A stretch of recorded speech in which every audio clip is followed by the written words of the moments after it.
The easiest pelvic floor muscle contraction you can do is in the bathroom.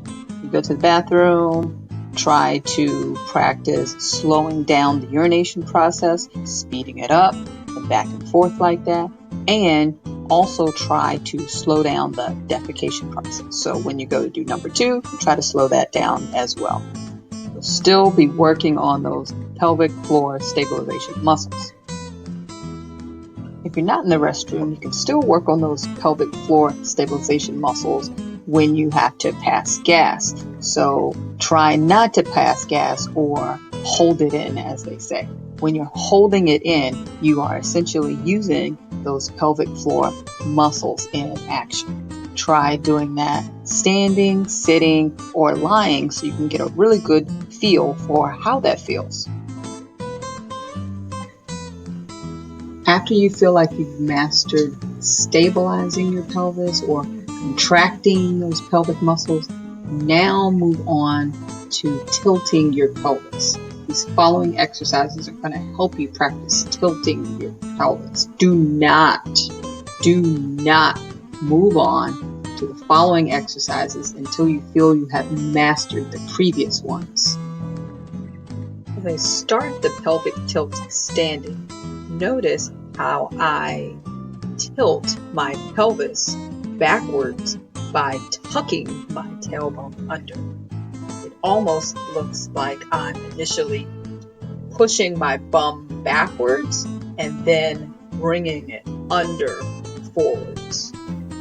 Try rocking your bum back and tucked under forward a few times. Lying down, I'm performing the same pelvic tilt by tucking my tailbone under, and it actually presses my back firmly into the mat. The black feedback tool that you see helps me feel when my back is pressed firmly into the mat. It's really hard to remove that band when I'm performing pelvic tilts properly. It's easy to move it when I'm not. Try this as a feedback tool for yourself. This exercise not only will maintain your pelvic tilt, but you'll also be lifting one leg off of the ground at about 90 degrees. You're going to do this 10 times, take a 45-second break, and then repeat this another 10 times. You're going to perform 2 sets and 10 repetitions of this and every exercise following. With this next exercise, you're going to be marching. So you're going to raise one leg at 90 degrees, and then you're going to switch and raise the other at 90 degrees. This is a little bit tougher because not only are you maintaining that pelvic tilt, but you also have to balance as you shift and raise each leg here. A little bit tougher.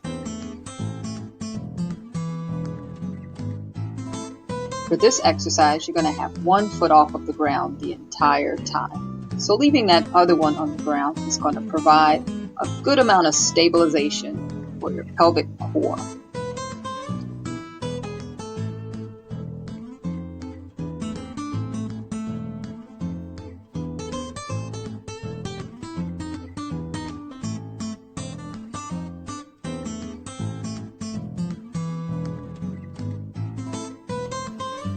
Here is the first time you'll be lifting both feet off of the floor. You're asking your pelvic area and back to do double the work because you've got twice the weight going up now.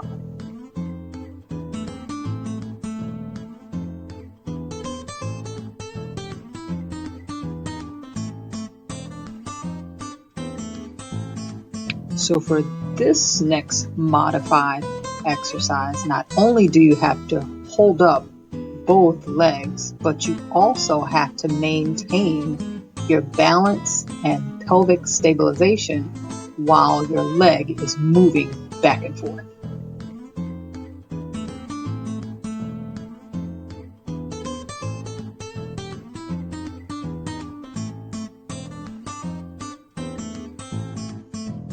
In this next exercise, you've now progressed to having to balance with one leg moving back and forth. Now you have both legs moving, alternating back and forth, and you still have to maintain that pelvic tilt and balance. Starting at a 90-degree angle from your pelvis, extend those legs out about 120 degrees.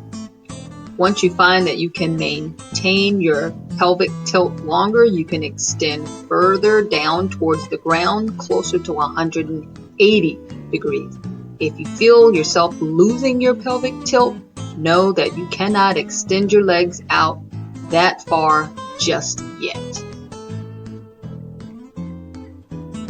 This exercise presents a whole new challenge because you are no longer bent at the knee.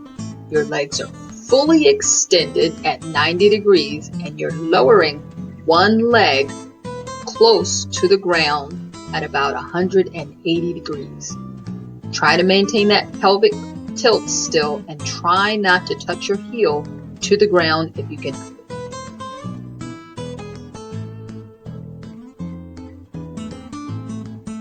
The challenge of this exercise is not only the straight leg lower, but it's also the balancing of you interchangeably lowering each leg and maintaining that pelvic tilt.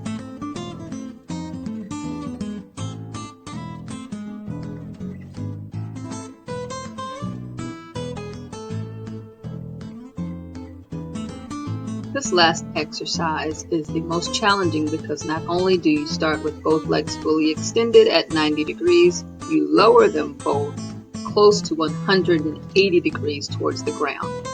Do be careful to raise those legs slow and controlled, and try not to raise them above the 90-degree start, as it takes away too much tension from your pelvic core muscles, preventing you from maximizing this. Okay guys, that's it for now. I hope you enjoyed this pelvic exercise progression video. If you liked it, please hit that like button, or if you have a comment or question, feel free to drop a comment below. Share it with a friend if you think that they will find this helpful as well. Thanks.